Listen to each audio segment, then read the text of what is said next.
और मैं जहां से चुनाव जीता हूं, मैं भारतीय जनता पार्टी का इकलौता मुस्लिम सांसद हूं। इसलिए कई लोगों की नजरों में बहुत खटकता हूं उपाध्यक्ष महोदय कि मैं जहां से चुनाव जीता हूं वो है हिंदुस्तान में सबसे ज्यादा मुस्लिम मतदाता मेरे चुनाव क्षेत्र किशनगंज में रहते हैं। मैं वहां से चुनाव जीतकर भारतीय जनता पार्टी के टिकट पर चुनाव जीत कर आया हूं उपाध्यक्ष महोदय। श्री शाहनवाज हुसैन।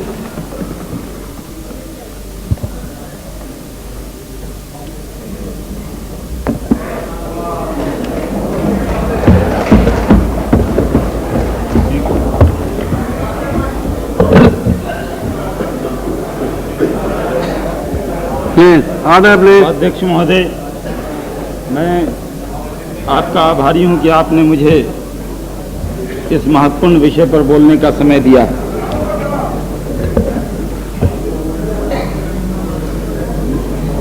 उपाध्यक्ष महोदय, कल से चर्चा चल रही और मैं अल्पसंख्यक समाज से आता हूं।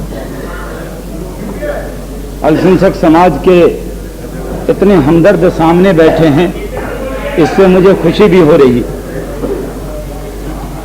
लेकिन दुख ये भी हो रहा है कि आज़ादी के 52 साल बीत जाने के बाद आज अल्पसंख्यक इस हालत में कैसे पहुंचा है।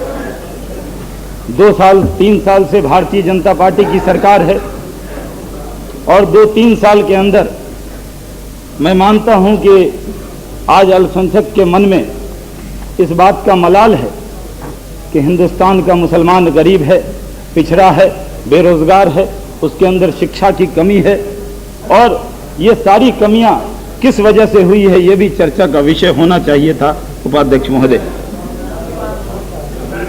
और जिसके लिए मैं उन सारे विषय को उपाध्यक्ष महोदय बहुत विस्तार से मैं जानता हूं उपाध्यक्ष महोदय कि मुझे बहुत ज्यादा टोका जाए। नहीं, क्योंकि उपाध्यक्ष महोदय मैं इस बात को बहुत अच्छी तरह जानता हूं।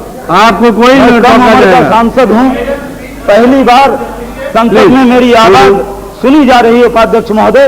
और मैं ये भी गर्व के साथ कहना चाहता हूं कि मैं जहां से चुनाव जीता हूं वो है हिंदुस्तान में सबसे ज्यादा मुस्लिम मतदाता मेरे चुनाव क्षेत्र किशनगंज में रहते हैं। मैं वहां से चुनाव जीतकर भारतीय जनता पार्टी के टिकट पर चुनाव जीत कर आया हूं उपाध्यक्ष महोदय। और मैं जहां से चुनाव जीता हूं मैं भारतीय जनता पार्टी का इकलौता मुस्लिम सांसद हूं। इसलिए कई लोगों की नजरों में बहुत खटकता हूं उपाध्यक्ष महोदय। कई लोगों को यह लगता है कि जब हम इधर आरोप लगाते हैं तो यहां शाहनवाज जब खड़ा होता है तो उनकी धार कमजोर हो जाती है उपाध्यक्ष महोदय। मैं कहीं पर सिलेक्टेड नहीं हूं उपाध्यक्ष महोदय, मैं इलेक्ट होकर आया हूं और जहां 7,10,000 मुस्लिम मतदाता रहते हैं वहां से चुनाव जीत कर आया हूं। सवाल सिर्फ इस बात का नहीं उपाध्यक्ष महोदय कि ये मुद्दा, ये राम जन्मभूमि बाबरी मस्जिद का विवाद, ये मामूली विवाद नहीं है। आजादी के वक्त उपाध्यक्ष महोदय मैं पूरी तैयारी में हूं, जितना टोकेंगे उतना और खतरनाक बोलूंगा, ये पहले बता देना चाहता हूं। मैं आपके टोकने से चुप होने वाला नहीं हूं उपाध्यक्ष महोदय।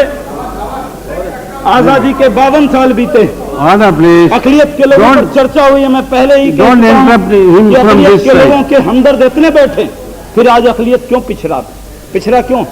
आज मुसलमान डरा सहमा ये कह रहे हैं कि बहुत डरा हुआ है। आपने इतना मजबूत क्यों नहीं बनाया? 50 साल में 52 साल में आपने 47 साल तक इस मुल्क को हुकूमत किया है। आपने अल्पसंख्यक को इतना मजबूत बनाया होता कि अल्पसंख्यक इस देश में कहीं डरा सहमा